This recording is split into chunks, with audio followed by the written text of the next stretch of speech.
Verdade, imparcialidade. Começa agora o programa A Hora da Verdade. A apresentação: Carlos Frederico Gomes. Olá, amigo assinante, estamos iniciando o novo programa A Hora da Verdade na sua TV+, canal 15 da Multiplay.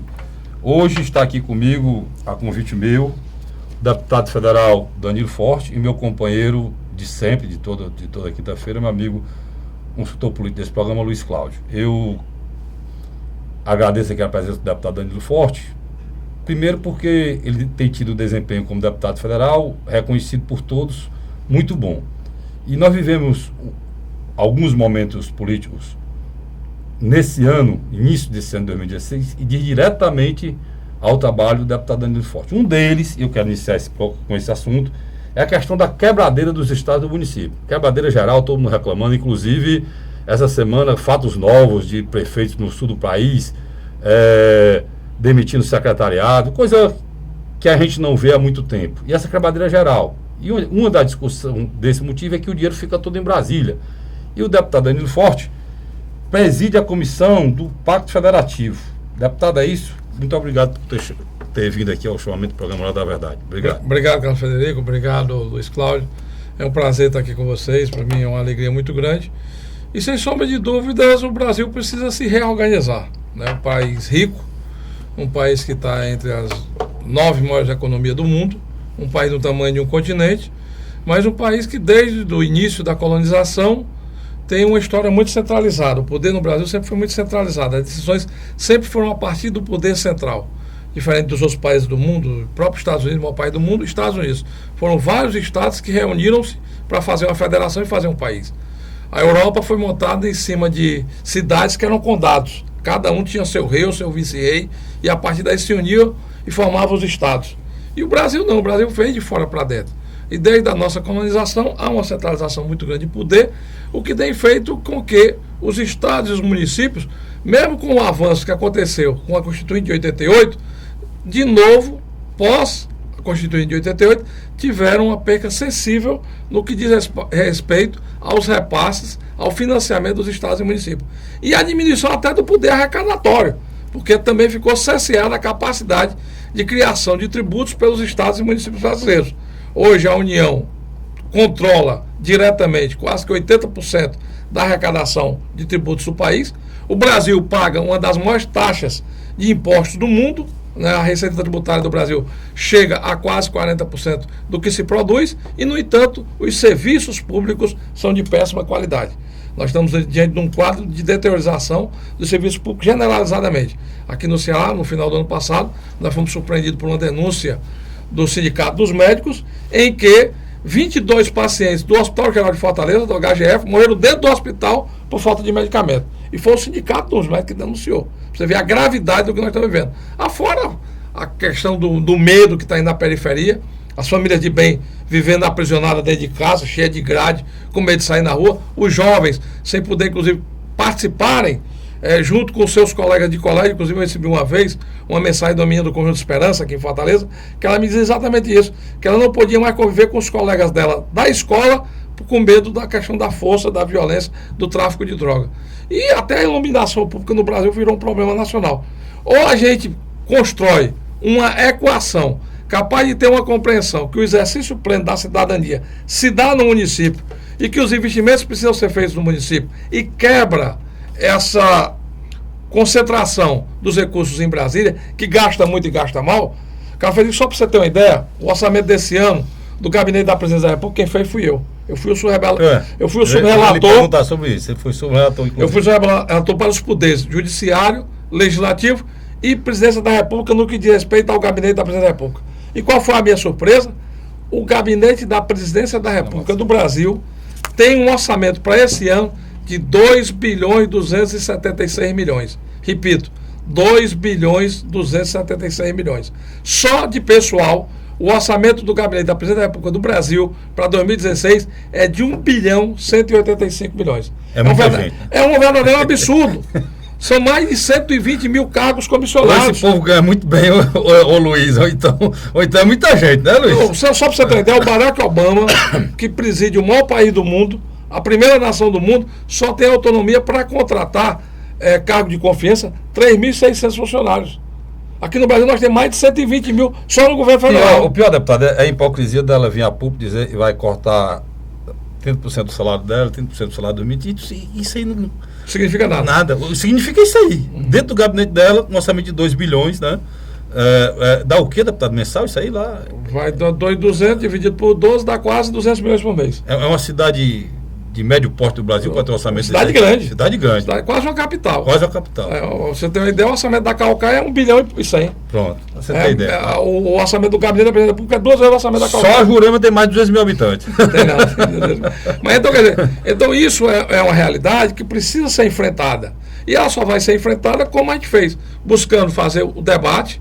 Fizemos 12 audiências públicas nos estados, inclusive fiz aqui uma, você estava até presente, lá na Assembleia Legislativa, discutindo os temas, priorizando uma seleção de propostas, seja ao nível de emendas constitucionais, seja ao nível de lei complementares, tanto lei complementar constitucional, lei complementar ordinária, que possam exatamente buscar mudar essa fisionomia. E aí sim, no braço indutor do papel de Estado, né, e o Estado que eu digo como instituição, poder alavancar a economia para a retomada do crescimento econômico. Porque da forma que está, o governo federal faliu, contamina os estados e municípios, porque mesmo tendo saúde fiscal, como é o caso do estado do Ceará, que tem uma saúde fiscal ainda de legado do ex-governador Tasso Gereissati, que organizou as finanças do estado. Mesmo tendo capacidade de ter financiamento internacionais e capacidade de endividamento, ele não faz porque o Tesouro Nacional não impede, porque as contas públicas do governo federal estão contaminadas. Então, diante desse quadro, eu acho que nós vamos continuar. Nós conseguimos alguns avanços quando votamos a PEC 172, que proíbe que o governo federal e que o Congresso Nacional aprove qualquer tipo de despesa compartilhada com estados e municípios, sem dar a origem dos recursos que vão financiar aquela despesa, para não onerar ainda mais os estados brasileiros. Existe uma perspectiva que agora, no início de 2016, 14 estados brasileiros já entrem em estado de inadimplência, principalmente com atraso de pagamento. Você tocou num ponto aí que eu me lembrei aqui agora. Eu lembrar aqui que o governo fez uma desoneração, né, Luiz, há 2 anos atrás, que impactou diretamente nos municípios e no estado, foi a questão da linha branca. Isso pode ser feito? Essa sua medida barra isso aí, não? A PEC 172 agora impede que essas medidas sejam tomadas sem a anuência dos estados e municípios. Os estados e municípios também deverão aprová-las para o governo poder tomar qualquer medida que faça esse enfrentamento, porque prejudica, como prejudicou e está prejudicando, exatamente os estados e municípios, principalmente aqueles que precisam de geração de emprego. Nós, agora ontem mesmo, estava no interior do estado, fiz um seminário de manhã em Canindé, fiz um seminário à noite em Baturité. E a grande preocupação qual era? A necessidade da ampliação do quadro de geração de emprego. O nosso jovem do interior hoje, com o advento das escolas profissionalizantes, do ensino em nível superior no interior do estado, pergunta o que é que nós vamos fazer quando terminar os nossos cursos. Luiz, então, a gente precisa exatamente garantir uma política que também foi começada pelo governo Tasso Gereissati, a industrialização do interior do Ceará. Porque tem cidades que são sustentadas pela indústria. Meu Itapajé, se não fosse o polo calçadista do Itapajé, estaria passando muita dificuldade para ofertar emprego, inclusive para manter a economia do próprio município. Isso foi criado da época do Tasso. Né? Aí, Luiz. Uma das características dos prefeitos que fazem parte da base de apoio do Danilo Forte é dizer que ele é uma pessoa sempre atenciosa e sempre procura resolver os pleitos e as demandas sociais dos municípios. A seca agravou a situação hoje? Com certeza. Até porque a gente já vinha com esse discurso desde 2012. 2012, quando veio aquele PAC da estiagem, nós priorizamos algumas obras no interior do estado. Inclusive, tivemos a capacidade de fazer uma intervenção clara junto ao governo federal, e essas obras foram listadas dentro daquelas que poderiam ser importantes para a convivência com a seca, e nenhuma, repito, nenhuma dessas obras foi iniciada no estado do Ceará. Nenhuma. Nem o açude de melancias entre o São Gonçalo do Amarante e o São Luís do Curu para garantir o abastecimento daquela região, nem o Piedade entre o Canindé, a Caridade e o Paramoti, nem o Lontras, então essas obras, todas elas, o que se fez de lá para cá foram as adutoras de engate rápido, mal feitas, Irauçuba tem sofrido enormemente, Vazamento. porque nunca funciona, né? Aquelas adutoras, elas são feitas para pequenas distâncias e para períodos curtos, ela não pode ser de ato contínuo. Porque é muito difícil aqui. Inclusive, a tecnologia daquela ali para fazer. A adutora é uma coisa muito séria, tem que ter Então, nivelamento. E elas foram feitas. Tem a questão da pressão, que é muito grande. Exatamente. E aí o que é que acontece? Com a descontinuidade, inclusive, do fornecimento da energia, quando elas funcionam, vem com uma pressão muito forte, até o estrangulamento do sistema e os vazamentos são recorrentes. Deputado, esses reservatórios seriam fundamentais, né? Mas estou lembrando, um reservatório foi feito perto de Itapajé, que é aquele... O Ipuzinho. Que está segurando a água, está segurando. Se esse reservatório tivesse sido feito, esse problema tinha sido resolvido. Estou lhe dizendo aqui, eu lhe interrompi, só para não perder o raciocínio, que é em relação com a importância desse reservatório se tivesse sido feito, né? O Ipuzinho é o que garante o Itapajé hoje. Foi uma grande vitória nossa, foi exatamente a conclusão desse açude, que chegou a ter quase 40% no ano passado. E agora, graças a Deus, já pegou água de novo, porque é no pé da serra da Urubretama, ali pelo lado do Itapajé, e até por gravidade a água desce para o Itapajé. Não, mas é só Itapajé não, né? Não, Ipuzinho hoje é só Itapajé. Só Itapajé. Hoje é só Itapajé. Então é o seguinte, o que é que acontece? E no problema da seca, nós temos outro agravante, que aí é um tema também que a gente discutiu muito agora em dezembro em Brasília. Que com a crise econômica, você vê como Brasília está de costa para o Brasil. É verdade. Botaram o bode na sala para cortar 10 bilhões no Bolsa Família. E fomos nós que fomos para o enfrentamento. Porque num primeiro momento o governo e o PT ficaram caladinhos. É porque ele queria passar a conta, né? Porque população, inicialmente, eu não sei se você lembra, Luiz Carlos, o orçamento da União veio com um déficit de 34 bilhões. Pela primeira vez. Pela primeira vez na história. E eles queriam cortar o orçamento exatamente para diminuir o tamanho do déficit. E foram lá e aí nós gritamos, opa, não pode ir aí, porque se ainda tem, mesmo com todas as incorreções, com os desvios que são identificados, que devem botar esses gestores que prestam essas informações na cadeia, mesmo com tudo isso, ainda é um dinheiro que ainda chega no interior do Ceará para o povo comer. Circula. Ele e a Previdência, né? Ele e a aposentadoria. Ainda é um dinheiro que chega para o pessoal poder se alimentar, poder ter a subsistência garantida, porque sem isso, aí ela volta dos retirantes, ela volta dos saques, ela volta da aflição ainda muito maior para o povo do interior do estado do Ceará. E é exatamente na construção dessa alternativa que a gente precisa trabalhar. E o que é que nós fizemos de concreto? Garantimos os recursos, emparedamos o governo. No primeiro momento, na comissão de orçamento, eu e o deputado Domingos Sávio, do PSDB de Minas Gerais, fizemos o enfrentamento. O PT viu que não podia perder uma das suas principais bandeiras de campanha, que tinha sido exatamente a manutenção do Bolsa Família. E aí também veio com o deputado Paulo Pimenta, do Rio Grande do Sul, na defesa, e nós encurralamos o relator, que se colocou no relatório, e nós derrubamos na votação. O relator era do PP do Paraná, o Ricardo Barros. É ele mesmo. E aí a gente fez o enfrentamento com ele e derrotamos, tanto na comissão de orçamento como no plenário da casa. E isso por quê? Porque a gente teve a coragem de fazer esse enfrentamento. Agora, o principal enfrentamento que o Brasil precisa fazer é rediscutir, inclusive, o nosso endividamento.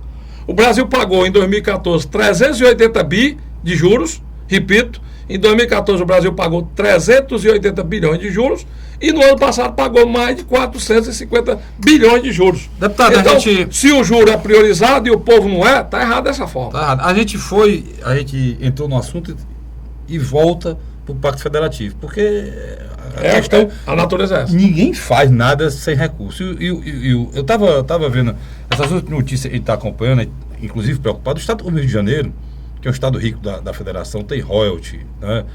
A bacia de Campos é a principal bacia petrolífera do país. Então, a gente imagina que quase todos os royalties desse país sempre foi carreado para lá, além do turismo pujante, porque é a entrada desse país. Quer dizer, e o estado do Rio de Janeiro transferindo dois hospitais para o prefeito Eduardo Campos. Eduardo Paes, que é isso, deputado?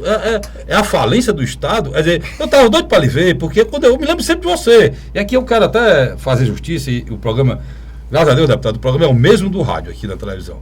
Ele iniciou aqui na televisão, na época a gente saiu um pouco, voltou.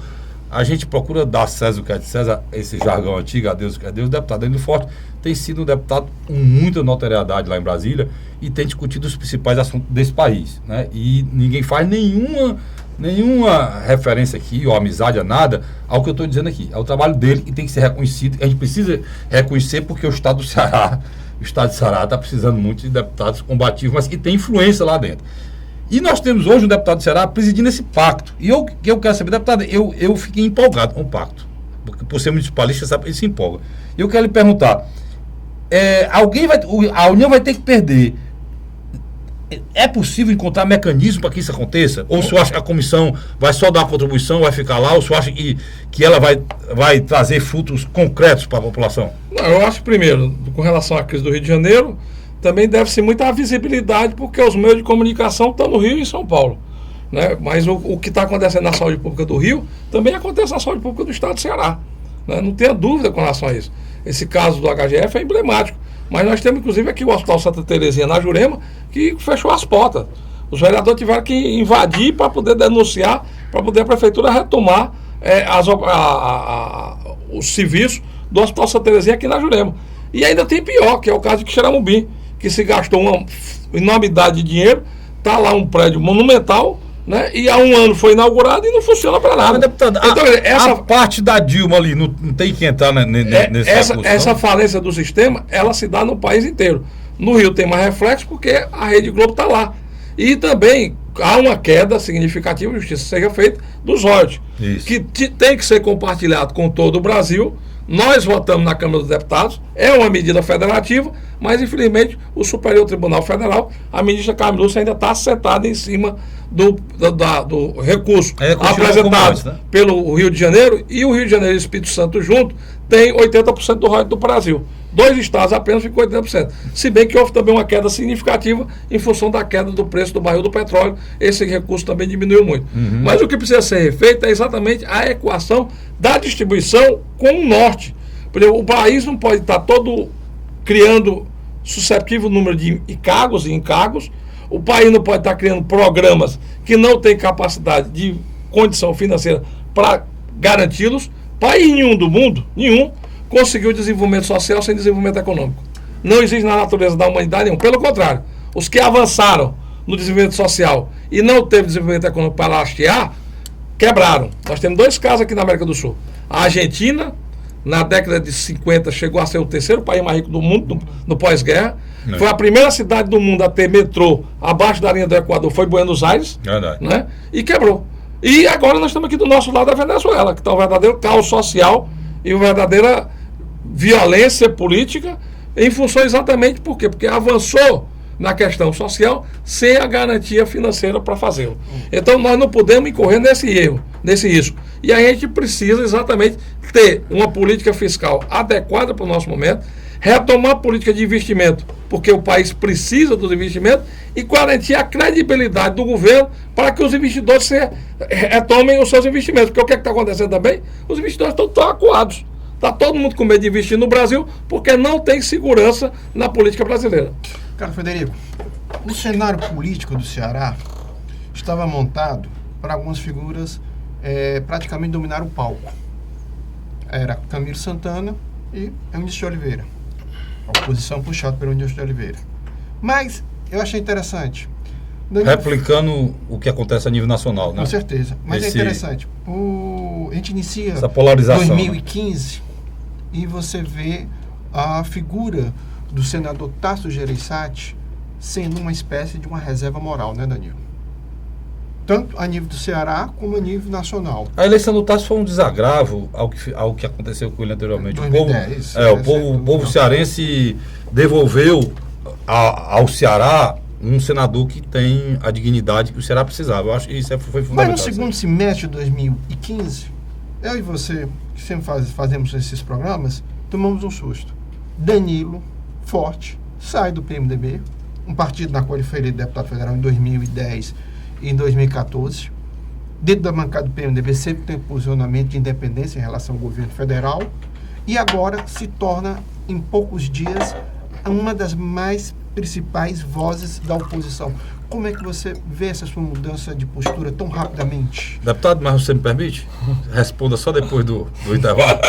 Eu vou para o rápido intervalo e volto já. Para essa pergunta do Luiz é complicado. Como é que... Mas aguarde aí, sai daí. Me apertou sem me abraçar. Pois é, a gente volta já. Sai daí não. A Hora da Verdade.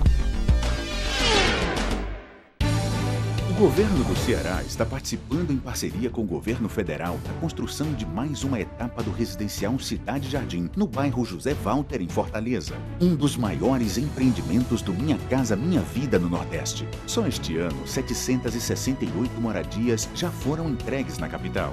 Transporte na porta, moradia segura, que tá uma maravilha. Aqui tem tudo para a pessoa ser feliz. É o governo do Ceará cumprindo compromissos e garantindo casa própria para os cearenses. A Hora da Verdade.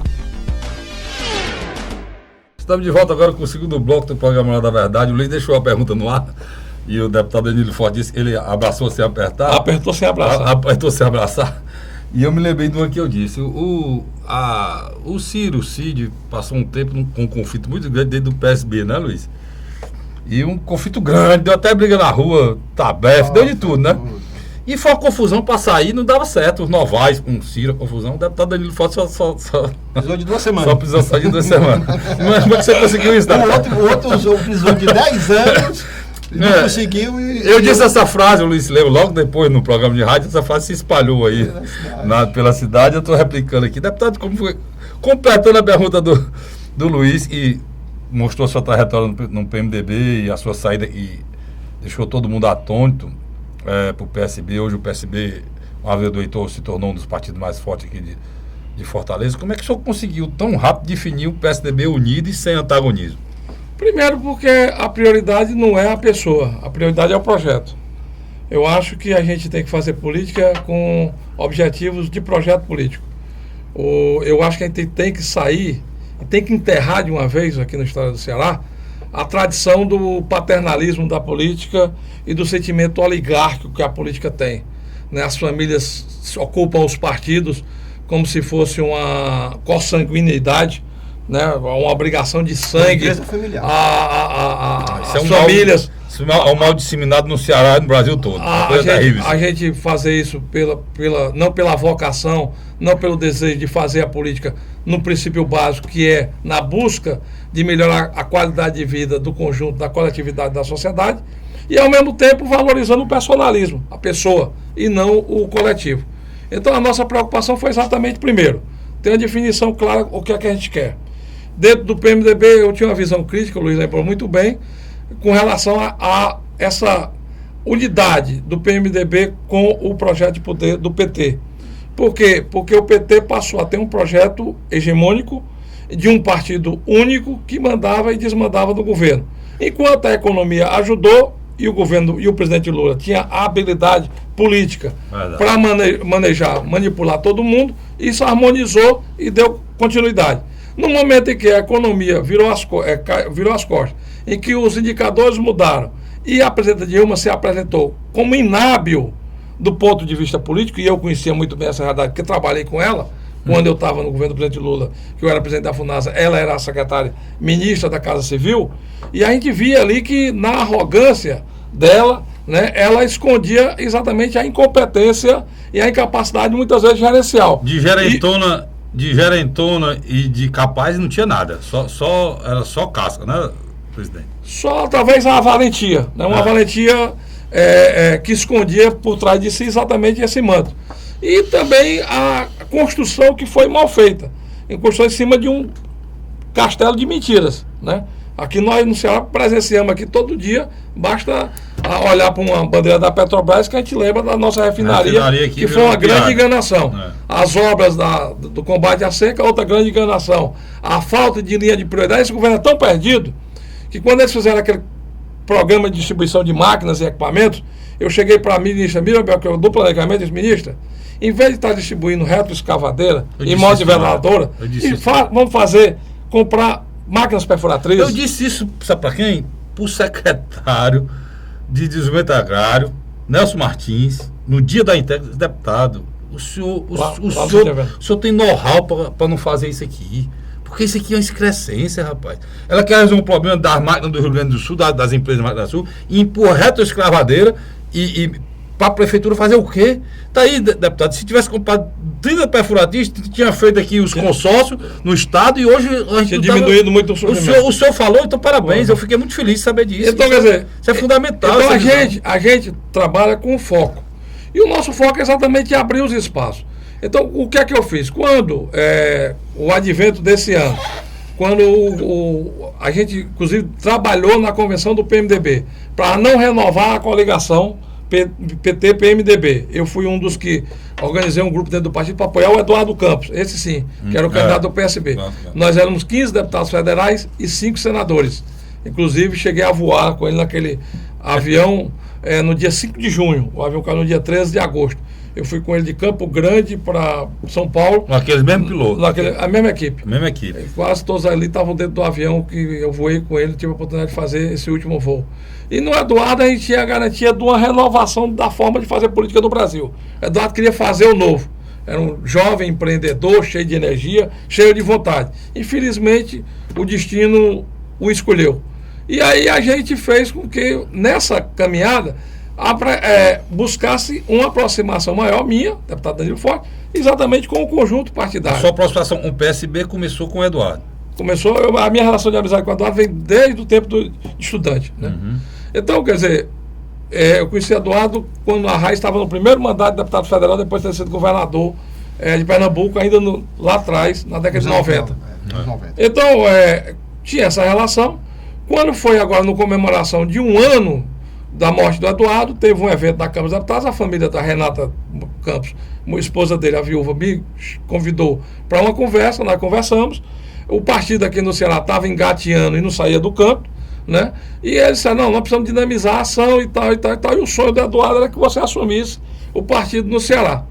Eu já tinha iniciado essa conversa na eleição de 2014 com o Eduardo.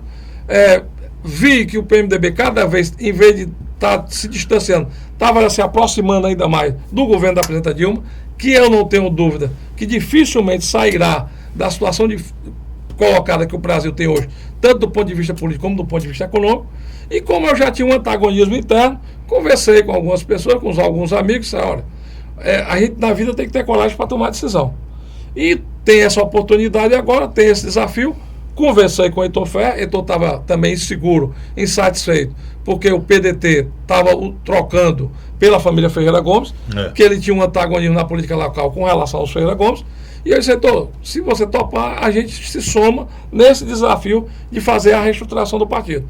Heitor, com muita firmeza, veio e a gente está aí nesse trabalho. Já temos aí 130 comissões provisórias dos 184 municípios cearenses. Temos aí capacidade de ter competitividade em pelo menos 1/3 das prefeituras do estado do Ceará.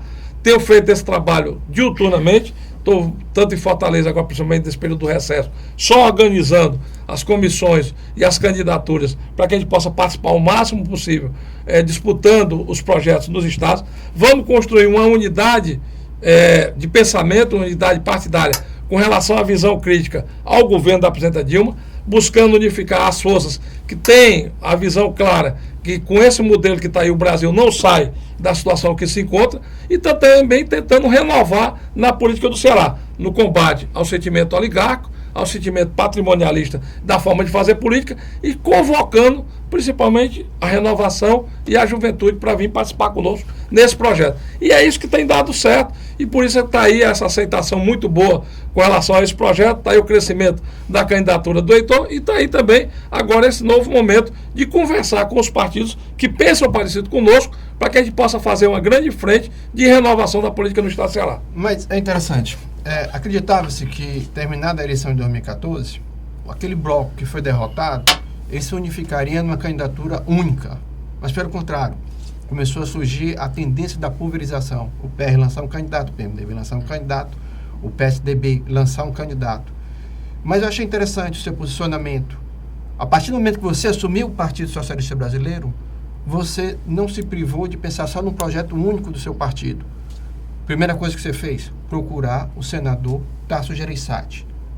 Um dos motivos, lógico, a aproximação do PSDB e do PSB a nível nacional. É muito notório. Tem um dado aí espetacular, Luiz, e eu acho importante, e o PSB e o PSDB são adversários a nível nacional, e serão aqui a nível estadual. Segue uma certa coerência, coisa que a gente não está encontrando... Municipal, estadual e federal. Coisa que a gente não está encontrando em outros partidos. Então essa aliança aí é mais do que natural. Né? E, inclusive, na conversa que eu tive um deputado Heitor Ferrer, várias vezes eu perguntei, você está dizendo, ele reafirmou, o Danilo reafirmou aqui, Em cima do que o Luiz está dizendo, já fazendo a pergunta, o Luiz completa.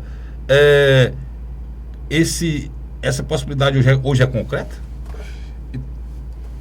Não, o que facilita aqui no Ceará esse entendimento é o seguinte: um alinhamento orgânico. A gente disse isso aqui. Do hoje PDT, liderado pela família Ferreira Gomes, que é da base de sustentação da Dilma, do PT, pelo engajamento natural, porque é o partido da presidenta Dilma, e a presidenta Dilma e o PMDB a nível nacional, principalmente o PMDB do Senado. Diante desse alinhamento natural, nós precisamos construir exatamente a alternativa a isso. Para quê? Para que a gente possa criar no Brasil uma condição de contraponto, né? É aquela história, você tem que aproveitar o momento do debate político para no debate político você criar as alternativas. E dentro desse quadro, o que é que nós estamos formatando? Primeiro, priorizando exatamente aqueles que têm uma unidade. Essa política de juro alto, de arroxo fiscal, de incompetência do Estado, enquanto instituição, perdurar, quem está pagando a conta é o povo brasileiro. Com os péssimos serviços públicos, com a volta da caristia que está exorbitante, né? Gasolina aí, eu estava no interior ontem, a mais de R$4, né? Bujão de gás de R$65, né? Agora um aumento violento na conta da água, um aumento da luz no ano passado subiu mais de 60%, ou seja, mais de 5 vezes a inflação. Você falou, deputado, toda feita pelo governo. E metade da inflação feita pelo governo. Nos preços administrados do governo, principalmente, foram os que mais subiram. Pois é. Porque não tem concorrência. Energia, o preço administrado pelo governo gasolina. é o reflexo da incompetência do próprio governo. E, por outro lado, né, a gente precisa do antagonismo a isso. Então, o que é que nós procuramos? Exatamente unificar esse sentimento, né? Conversamos também aqui no Ceará com o Solidariedade, que tem tido também uma postura de oposição a nível nacional. Conversamos também com o PRB, né, que é o partido ligado aqui ao Pastor Ronaldo. Né, estamos conversando também. Estamos conversando com o PSC, também, que é um partido que também tem se comportado na oposição ao governo. O PPS, Alexandre Pereira, inclusive, esteve aqui com a gente. Também estamos conversando com ele a nível local e a nível nacional com o Roberto Freire, para buscar essa construção dessa unidade. E a partir daí a gente ter uma proposição clara. Os que se unificam contra o governo Dilma, PT, PMDB, estão nesse bloco. Os que se unificam nos outros blocos, aí nós vamos identificá-los a partir do debate da Associação Municipal. Deixa eu colocar aqui rapidamente aí dentro desse baralho que você montou. Você acha correto essa pulverização da oposição? Isso não é bom para o prefeito, não? Ou você, por exemplo, você vê a última pesquisa que saiu aí, eu não sei, é do Ibope aquela pesquisa, né? O Heitor com 17, era? Algo nesse sentido. O Capitão Wagner com 18, o Vitor Valim do PND. A certeza, se conseguisse unir isso aí, fizesse um pacto em relação a... Eu acho que a eleição em 2 turnos, ela aperfeiçoa o movimento eleitoral. Por quê? Porque, num primeiro momento, os blocos ou os partidos podem apresentar do ponto de vista mais ideológico, mais programático. No segundo momento, no segundo turno, aquelas forças que têm capacidade de ter compreensão dentro de um mesmo projeto político e que têm a capacidade de harmonizar para administrar, elas se unificam mais do ponto de vista pragmático do resultado eleitoral. Então eu acho que, por exemplo, a eleição em 2 turnos, nas cidades maiores... Então o senhor acha certa essa polarização? Ela faz um aperfeiçoamento, uma melhoria do quadro partidário. Nós estamos falando de 10 candidaturas. Ela fala diversas candidaturas, mas eu acho que não vai dar 10 não, mas é bom que tenha muitas. É bom que tenha várias opções, tem o movimento do Rosendo também que está aí colocado. O Rosendo está falando que pode ser. Isso é bom, porque você abre um leque de debate maior e você sistematiza aonde? No sentimento que vai ter. Porque eu acredito, e as pesquisas estão mostrando, que o sentimento é de renovação, o sentimento é de mudança. E há um sentimento também de rejeição, tanto ao quadro atual, que é uma gestão, no nosso caso, elidística, oligárquica, que busca única e exclusivamente a proteção dos seus e dos seus familiares, dentro de um projeto coletivo. E aí, quem tiver mais capacidade de se apresentar com mais firmeza, com mais segurança, para harmonizar esse projeto coletivo e com competência intelectual, administrativa, para tocar uma cidade do tamanho de Fortaleza, será o habilitado para abrigar todas essas forças. Então, inclusive, ontem eu tive no debate lá em Baturité com o Capitão Wagner na mesma mesa. E foi um debate muito cordial, muito sincero, exatamente por quê? Porque na base tem um sentimento de oposição a esse poder que está empoderado aqui no estado do Ceará. Mas Danilo, No primeiro bloco, por vários momentos, você falou como referência administrativa o ex-governador e atual senador pelo estado do Ceará, Tasso Gereissati. Tasso Gereissati, na minha avaliação, ele tem uma marca de gestor que qualquer candidato que for apoiado por ele, ele vai conseguir transferir isso. Aí você tem um candidato como o Heitor Ferrer, que tem um recall fantástico. Carlos Frederico, o Heitor não foi para o segundo turno. Já foi um debate, inclusive lá das pesquisas eleitorais. Na TV Fortaleza eu levei o Heitor lá e eu fiz meu programa com ele.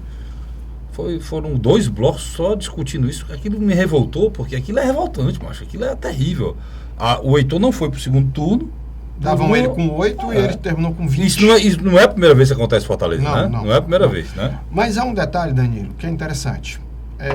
Se esse processo afunilar PSDB e PSB, eu acredito que o PMDB deverá vir. Porque não existe espaço para o PMDB estadual do Ceará a uma aliança PDT e PT, principalmente aqui em Fortaleza. O André Figueiredo tem cobrado da postura do Partido dos Trabalhadores apoiar o prefeito Roberto Cláudio, tanto que foi questionado pelo atual presidente estadual não, o principal liderança do PT do Ceará, que é Zé Guimarães. O PT do Ceará não manda nada aqui, quem manda o PT de Fortaleza está colocado a candidatura abertamente. Existe. Né? Inclusive por pessoas que fazem parte do staff do governador. Mas para me concluir, eu acho que, por incrível que pareça, a iniciativa do Danilo Forte, junto com o Tasso Gereissati, pela primeira vez, em matéria de política de Ceará e de Fortaleza, montou um núcleo que está pensando fazer oposição agora em 2016 com mais coesão. E coerência política e administrativa. O que você está colocando nada mais é do que a busca que a gente faz da complementação entre o projeto político e a capacidade gerencial. Eu não tenho dúvida que o governador Tasso Gereissati, inclusive, todo o recalque que ele tem para a história política do Ceará, os fatos recentes comprovam isso. Se nós temos um Estado que tem um ajuste fiscal razoável e que tem as contas públicas organizadas, se deve a quem? Ao processo iniciado com o Tasso Gereissati. Se nós temos água na região metropolitana, chegando no porto do Pecém, e hoje a garantia do abastecimento d'água para consumo humano de 40% da população do estado do Ceará, se deve a quem? Ao Castanhão, uma iniciativa inicial do ex-deputado Paz de Andrade, enquanto presidente da República, que autorizou a ordem de serviço, mas na gestão de execução por parte do governo do estado, do governador Tasso Gereissati. Todos os grandes empreendimentos do Ceará, o Porto do Pecém, que é a nossa grande janela pelo mundo, energia, né? Tasso Gereissati. O projeto do aeroporto, que hoje está um chiqueiro lá, mas o aeroporto internacional está Gereissati, que precisa ser todo reformulado, refeito. Questão da energia, o linhão, fundamental. O linhão da energia, o eixão das águas. Muito do projeto do governador Cid Gomes foi seguindo a linha de raciocínio do próprio Tasso Gereissati. A gente já discutiu isso aqui. Então, quer dizer, formou uma escola com relação a isso e tem condições de dar exatamente esse lastro, né, gerencial administrativo ao projeto político que nós estamos tentando unificar aqui no estado do Ceará, no caso de Fortaleza, né, com a presença do deputado Heitor Ferrer, que é o nosso candidato a prefeito de Fortaleza. Então, diante desse quadro, a gente tem condições de formatar e, ao mesmo tempo, não tendo a preocupação de não trazer o pacote pronto de fora para dentro.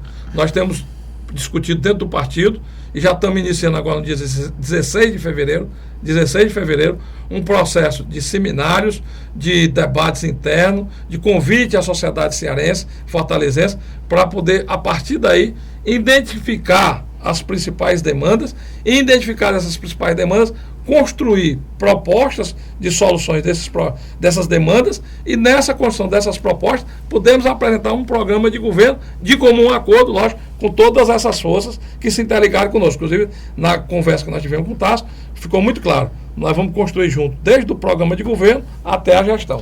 O senhor está afirmando que já existe a possibilidade concreta de o Tasso, já no primeiro turno das eleições, se coligar com o PSB. Esse é o nosso desejo. Nós estamos trabalhando firmemente nesse propósito, porque a gente já sairia com uma candidatura muito mais embasada e com uma substância muito mais competitiva pela grandeza dos dois partidos e, ao mesmo tempo, pela envergadura exatamente desse compartilhamento, tanto no que diz respeito à proposição, como no que diz respeito à capacidade de gestão. Eu não tenho dúvida que seria muito bom para o projeto político de renovação da política do Estado do Ceará, a união dessas forças dentro da construção desse futuro. E isso, com certeza, terá um reflexo muito grande para o conjunto das eleições de todos os municípios do Ceará, principalmente dos grandes municípios. Porque essa coligação pode ser replicada nos outros municípios do Estado do Ceará. Nós queremos refletir não só no Estado do Ceará, mas inclusive a nível de Brasil, que é aquilo que o Luiz Cláudio colocou lá atrás, que realmente há um embasamento no debate público de unir forças PSB e PSDB, está no Brasil inteiro, do Rio Grande do Sul ao Acre, com mais solidez em alguns estados, como São Paulo, como Minas Gerais, como Pernambuco, que são estados que são governados já com cidades e governo de estado pelos dois partidos e que têm compartilhado exatamente tanto do ponto de vista administrativo como do ponto de vista político. Quer dizer, deputado, e você vai conseguir juntar aí a credibilidade do Heitor, que é notória em relação ao deputado combativo, mas para a gente muito sério, que a história da vida dele mostra. E profundo conhecedor de contas públicas. Mas o Heitor não tinha um know-how administrativo. Inclusive está sendo ventilado aí pelos adversários para ser ponto na campanha. O vereador Cid Gomes até falou isso, né? Na entrevista que deu. Vai ser alinhavado a isso o know-how administrativo do Tasso. Agora tem uma coisa que o Heitor não tinha, e eu acho que ele passa a ter, eu queria lhe perguntar antes de ir para o terceiro bloco, que é o apoio nacional do partido. Ele terá esse apoio nacional, né? Com certeza. Que o Heitor não teve no PDT na eleição passada, né, Luiz? A gente discutiu isso aqui, né? Inclusive, antes da gente assumir o partido no Ceará, né, a gente teve com a direção nacional, fizemos uma reunião com o vice-governador de São Paulo, Márcio França, com o presidente do partido, Siqueira, o governador de Pernambuco, Paulo Câmara, que inclusive esteve aqui conosco no dia da inauguração da sede do partido, e o ex-governador do Espírito Santo, Renato Casagrande, e que foi traçado como uma das prioridades, uma das principais prioridades do partido a nível nacional, a eleição em Fortaleza. Fortaleza hoje regula entre a quarta e a quinta maior cidade do país, tem problemas gravíssimos, hoje é a cidade mais violenta do Brasil, infelizmente, né? É uma cidade que tem aí um caos, inclusive colocado por você, na questão dos serviços de saúde pública, de educação, até da infraestrutura de turismo, está aí a nossa beira-mar uma vergonha, né? Os turistas estão um verdadeiro uma má apresentação para a nossa principal sala de visita, né, e o aeroporto um chiqueiro, e a gente precisa realmente refazer todo esse emaranhado de prioridades que existe na cidade, e para isso a gente precisa ter gente capacitada e competente e com experiência para isso. O gestor público é aquele que sabe ouvir, gestor público é aquele que sabe decidir, gestor público é aquele que tem prioridade exatamente em zelar pela coisa pública, porque é público, não é de ninguém, não é o contrário, porque é público, é de todos nós, e por isso é que a gente deve ter um zelo ainda maior. E Heitor Ferrer, ao longo da sua história, se demonstrou muito capaz para isso, e com esse embasamento administrativo que o PSDB tem, poderá ser um somatório de resultado muito positivo para Fortaleza e para o Ceará. Eu tinha feito a relação aqui do deputado, vou tirar um aqui que é candidato a prefeito, porque eu acho que não vai sair candidato no PSDB não. Eu vou para o rápido intervalo, volto já, terminando o terceiro bloco, um deputado Danilo Forte. Bastante sorte, volta já. A Hora da Verdade. O cabra para ser estourado tem que se garantir muito. Quando tá nas festas, tem que saber dançar, saber se divertir e, claro, tem que saber beber também. Tem gente que insiste em misturar bebida e direção. Então bora combinar uma coisa? Se você for beber, chama um táxi ou pega uma carona com a galera. E nunca esqueça de usar o cinto de segurança ou o capacete. Só aproveita a vida quem tá vivo, chapa. Seja você a mudança no trânsito. Respeite a vida. Detran, Governo do Estado do Ceará. A Hora da Verdade. Estamos de volta agora com o terceiro bloco do programa A Hora da Verdade. O programa que é exibido na quinta-feira, reprisado no domingo, às 21 horas. Quero agradecer aqui já no terceiro e último bloco. Passa rápido, deputado? Passa rápido demais. Não dá nem para a gente pensar a quantidade de assuntos que a gente queria discutir aqui, aproveitando que o deputado Danilo Forte, né, Luiz, está no olho do furacão das questões nacionais, que a gente tanto discutiu aqui em 2015, e que já vai virar uma... já está, né? Tá aqui, eu estou aqui olhando aqui que o PSDB quer incluir a delação do Cerveró, a última delação do Cerveró parece que está sendo fatiada, soltando de pouquinho, né, deputado? a ação contra Dilma na Justiça Eleitoral. Pra você entender, tem uma ação lá do Tribunal Superior Eleitoral, inclusive o relator, se não me engano, é o ministro Gilmar Mendes, né? Não, é a mulher. É a mulher, não. O Gilmar Mendes tinha aprovado as contas da presidente, voltou atrás, pediu para que fosse revista, pelo que tinha acontecido na Operação Lava Jato e a possibilidade de haver doação vindo de propina da Petrobras. Ponto. E essa delação do Severo potencializou essa possibilidade. E isso está sendo, o PSDB está querendo que isso seja revisto dentro desse processo de afastamento, tanto do presidente como do vice. Primeiro, deputado, duas coisas. Eu quero lhe perguntar, o senhor foi do PMDB e o PMDB hoje quer se deslocar do governo. O senhor é oposição hoje, o governo está aí. O senhor pode falar com toda a notoriedade. O senhor teve a coragem de sair e bater de frente. Agora, o senhor acha que o PMDB, eu sei que é muito grande, mas ele tem coragem de dizer que não faz parte do que aconteceu aí? O presidente da Câmara envolvido na Lava Jato, o presidente do Senado envolvido na Lava Jato, o vice-presidente citado algumas vezes tendo o vice-presidente da República, o senhor acha que dá? E me responda como é que o senhor acha que essa história do TSS é mais uma enganação. E, no meu entender, o Supremo Tribunal Federal deu um baque muito grande no impeachment, né? Realmente são vários assuntos num só. Mas eu sei que você consegue sintetizar muito bem, por isso eu fiz essas perguntas. Como bom cearense, não vou perder o amigo, nem vou perder a piada, né? Mas tem uma piada que diz que não se fala mal nem de ex-mulher, nem de ex-partido. Não, mas não quero que o senhor fale mal, não. O senhor conhece o PMDB, que é um partido muito complexo. Por isso que eu disse aqui, é muito grande. O senhor conhece o PMDB. O senhor é uma das pessoas lá que questionava. Eu acompanho o seu mandato, deputado. Eu tenho a obrigação disso. Eu acompanho o senhor, um dos melhores deputados do estado de Ceará, se não for o melhor. Pela maneira isenta que o senhor trabalha lá e altiva. É o que a gente precisa, altiva e isenção. O senhor tem feito isso lá, tanto no primeiro como no segundo mandato. E eu acho que no primeiro trouxe o senhor como revelação. Agora, o PMDB, ele tem se comportado sempre como noiva, e depois, quando tá bom, quando tá ruim, ele quer tirar o dele da seringa e não dá, né, deputado? Realmente o quadro é um quadro de muita preocupação, porque o que está em jogo não é só o poder pelo poder, o que está em jogo é um país, é uma nação, né? Um país que tem tudo para dar certo, mas que infelizmente está tudo dando errado por um problema de gerenciamento, de gestão. E diante desse quadro nós precisamos encontrar uma solução. E a democracia nos resguarda instrumentos para isso. Por exemplo, tentou-se criar uma história que o impeachment era golpe. Mentira. É mentira. O impeachment está na Constituição e, estando na Constituição, é um remédio que pode ser usado para um gestor, um presidente da República ou um ministro do Supremo Tribunal Federal que tenha malversação com relação ao seu mandato e à sua obrigação.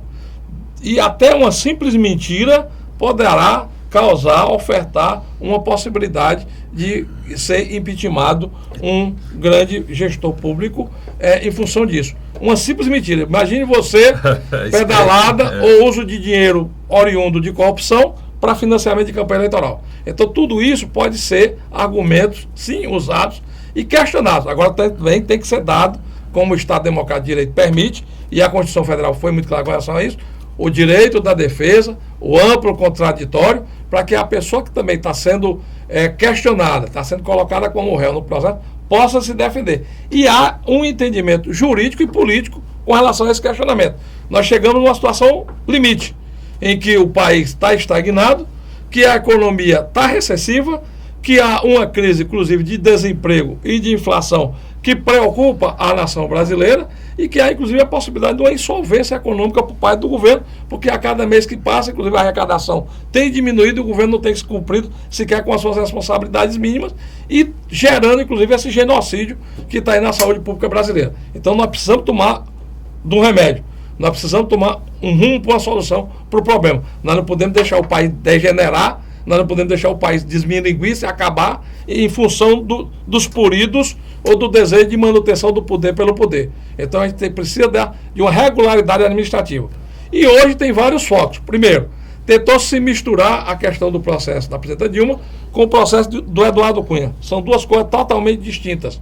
Eduardo está sendo acusado de questão das contas do exterior, de ter metido na CPI, e tem o Conselho de Ética que está lá. Se ele está impedindo a apuração das provas contra ele, você está impedindo o processo contra ele, e já tem, inclusive, um pedido do Ministério Público do afastamento dele no Supremo Tribunal Federal, que deverá julgá-lo, e o julgando podem ter certeza que a Câmara acompanhará. Da mesma forma que o Senado acompanhou quando prenderam o Delcídio Amaral. Ninguém imaginava nunca que em menos de 24 horas o Senado fosse aprovar, quase que por unanimidade, né, por ampla maioria, a prisão de um senador que era líder do PT, líder do governo no Senado Federal, senador Delcídio Amaral do PT do Mato Grosso do Sul, e o Senado aprovou. E é por isso que eu sou parlamentarista, porque a sintonia do parlamento com a sociedade é muito rápida. Esse problema nosso agora já estaria resolvido. Há muito tempo. Há muito tempo. O gabinete já tinha caído. Se a Câmara não aprovasse, já tinha sido convocar novas eleições gerais e a gente já estava vivendo outro clima. Nesse sangramento, deputado, ainda só vendo a população. E as crises repetitivas dessa política de coalizão governamental, dentro desse modelo eleitoral que nós vivemos, sempre é assim. Porque a indicação dos dirigentes dos governos, dos cargos do governo, tem como princípio básico não a boa prestação do serviço público para manter aquele partido no poder, mas tem a preocupação principal de fazer caixa, de fazer dinheiro para os partidos, para fortalecer os partidos na compra do voto. Está aberto distribuidor aí, o que pega o colo. O que é uma imoralidade e que dá nisso aí, inclusive no retorno do colo, como você está falando. Por outro lado, tem o processo da presidenta Dilma. A presidenta Dilma tem uma comissão especial que infelizmente teve uma interpretação equivocada por parte do STF no que diz respeito à eleição dessa comissão. O ministro Luiz Roberto Barroso deixou de ler a última parte do artigo do regimento interno da Câmara dos Deputados que permite a eleição secreta para os membros das comissões especiais. Está lá na última parte do artigo que ele não leu, né? Ele sonegou a informação.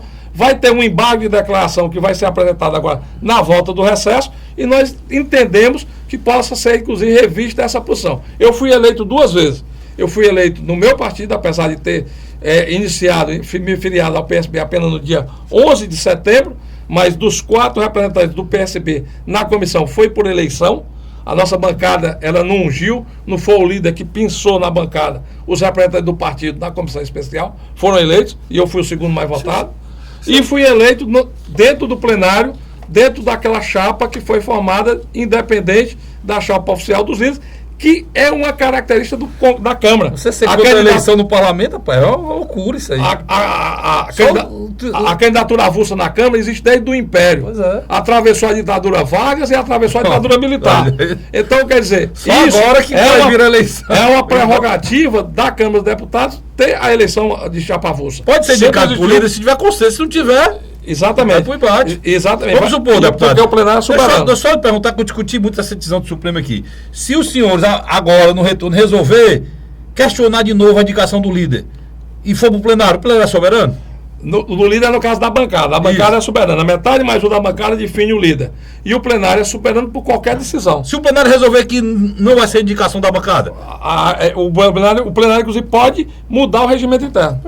Então, quer dizer, acaba o plenário, inclusive, tem capacidade, sendo apresentado um projeto legislativo, de fazer uma revisão do regimento interno e colocar, inclusive, essas mudanças necessárias. Mas já está lá, não precisa mudar. O que precisa é ter uma interpretação, leu, né? Uma interpretação clara e um pouco mais coerente do que está escrito lá, do que está valendo lá. E eu não tenho dúvida que esse processo vai ser retomado e também tem esse agravante. Agora, o que está crescendo muito, Carlos Frederico, é isso que você colocou. Está crescendo muito em Brasília a possibilidade, inclusive, de com o advento da contaminação dos recursos da campanha e aquela frase infeliz da presidenta Dilma, que faz o diabo pagar a eleição e agora está queimando no caldeirão, é que esses recursos oriundos da corrupção da Petrobras possam ter contaminado o processo eleitoral e aí tira a chapa toda, convoca a eleição, inclusive já tem gente até dando data que seria conjunta com as eleições municipais em outubro e o segundo turno. E aí não tem nem a ruptura, né, deputado? Isso é a Constituição. E o que é importante?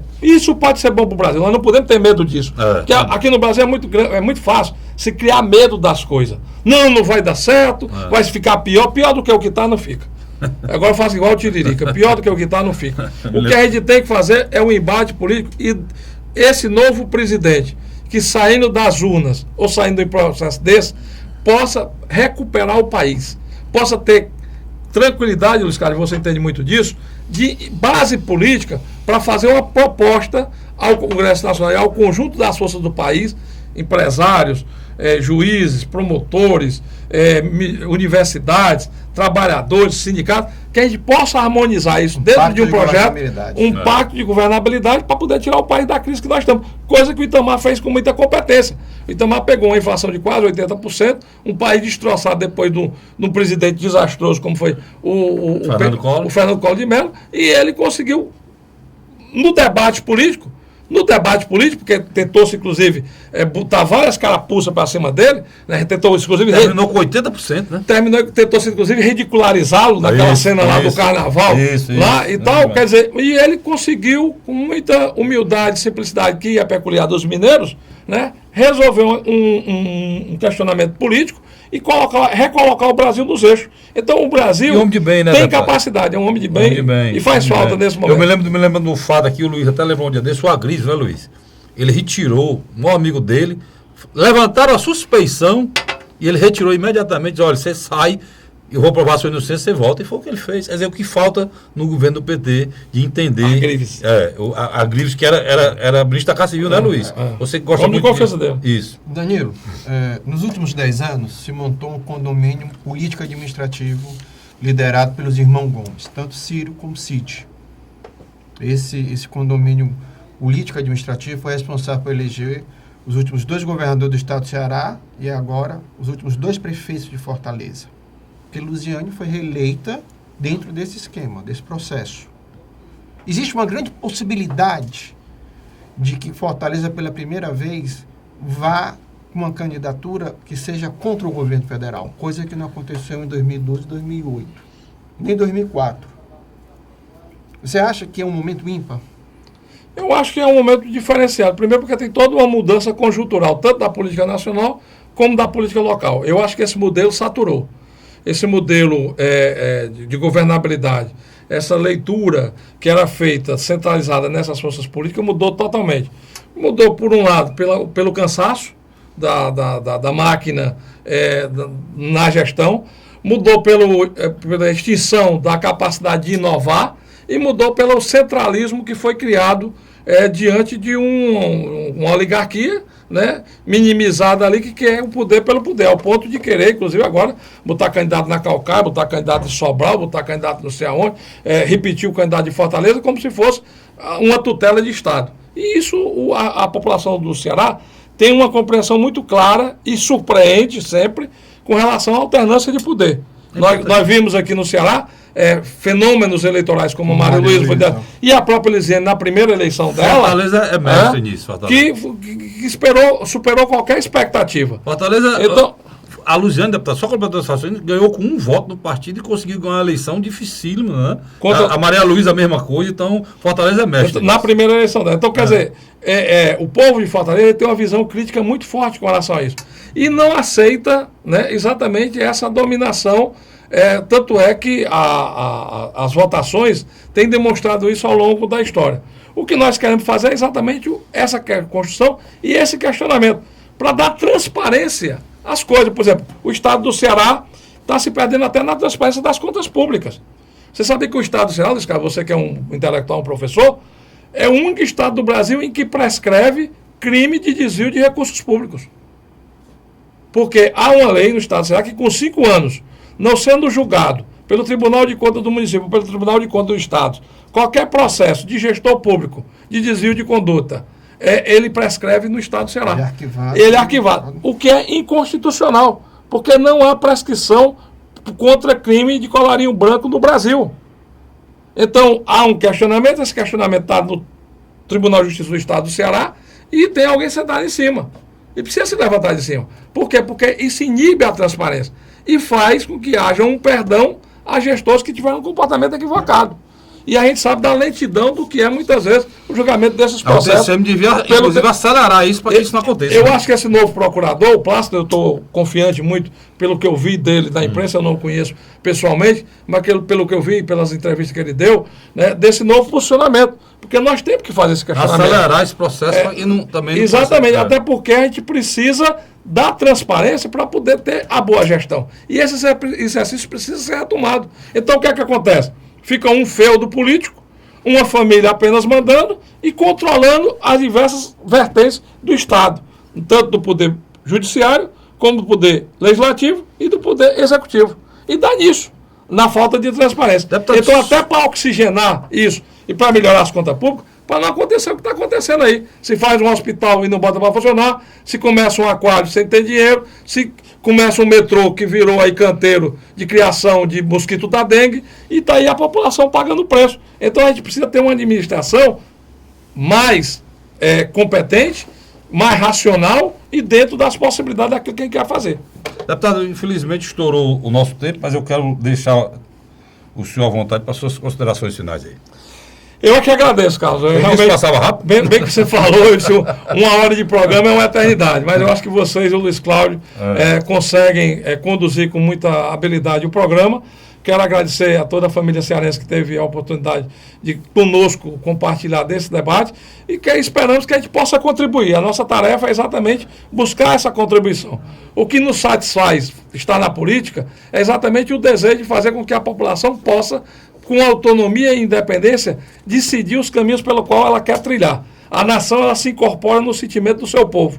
E o Brasil precisa se incorporar como se nós estivéssemos entrando numa competição de Copa do Mundo, onde o Brasil mais se unifica na Copa do Mundo, mas dessa vez não é a taça da Copa do Mundo que nós queremos. Dessa vez é o nosso país que nós queremos salvar do momento difícil que ele está passando agora. Luiz, alguma coisa a acrescentar? Eu acredito que o nome Danilo Forte, tanto na eleição de 2016, 2018, não vai ser um mero coadjuvante não, viu, Carlos Frederico? Valeu, Luiz. Obrigado. Agradecer a você, assinante, agradecer ao presidente do PSB e deputado federal Danilo Forte e dizer que nós vamos trazer aqui o candidato do PSB, né, Luiz? Nosso querido amigo deputado Heitor Fé. Obrigado, até a próxima, se Deus quiser. A Hora da Verdade.